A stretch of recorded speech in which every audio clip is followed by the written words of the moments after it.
Let's start with SEO, which is short for search engine optimization. There are a lot of shady SEO tactics out there, and we're not going to cover those here. My philosophy is one of long-term value. I think you'll gain a lot more by playing the long game and focusing on the quality of your content than by employing spammy short-term tactics that may come back to haunt you in the future. Let me give you an example.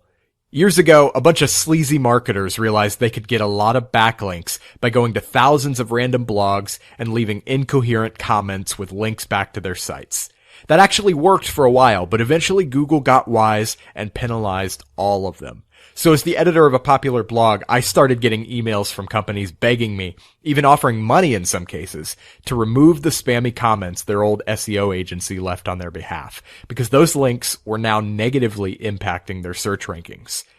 Don't make that mistake. You can get plenty of backlinks by earning them and doing other kinds of legitimate promotion.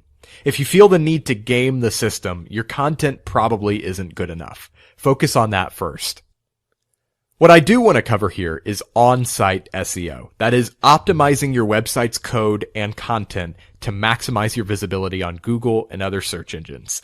This doesn't have to be a hard process. In fact, WordPress plays pretty well with search engines right out of the box. But it doesn't hurt to fine-tune some things to improve your results. Before we dive deeper, I should mention that the primary goal of Google and other search engines is to deliver the most relevant, high-quality results for any given search query. That means that you as a creator and webmaster should be focused primarily on two things: content quality and user experience. Content quality is about giving people exactly what they're looking for, whether that's an informative list, an in-depth tutorial, or a comprehensive product review. User experience has to do with the mechanics of your website itself. For example, do your pages load quickly? Is your site mobile responsive?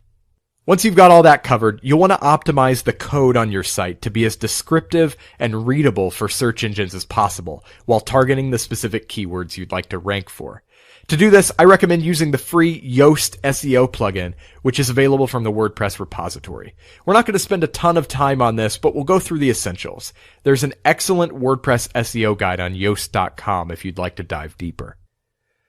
The first thing you'll want to do is customize your permalink structure, which determines what your post URLs look like. You don't even need a plugin for this one. Just head over to the permalinks page under settings in your WordPress dashboard.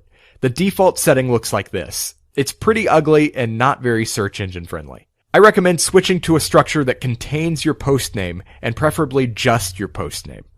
Once you set this up, you'll have an option on the new post screen to set a custom slug for the post. Otherwise, it'll be auto-generated from your post title. In either case, it's more search engine friendly than the random string of numbers you'd get from the default setting. Next, we're going to optimize your page titles for SEO using the Yoast Seo plugin.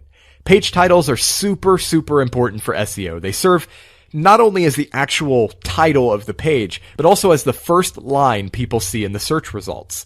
Ideally, the keywords you want to rank for should come early in your page titles, and that's for two reasons. First, search engines give more ranking weight to the early words, and second, people scanning the search results, just skimming through, will see the early words first. So if your keywords appear early in your page titles, you're more likely to rank highly and people are more likely to click to your site. What that means is you don't want the name of your blog to come before the title of your post in the page title. Go to the titles and metas section in Yoast, then click post types and make sure the post title comes first. That's just your default setting though. You can also customize the page title for an individual post where appropriate. The Yoast plugin automatically adds a new panel to the new post page where you can override your default settings. Good titles are descriptive and enticing, contain your target keyword, preferably at the beginning, and contain your brand name, preferably at the end. Next, we have meta descriptions. These are used by search engines for the black text at the bottom of a listing. By default, a snippet will be pulled from your page content based on what the user searched for.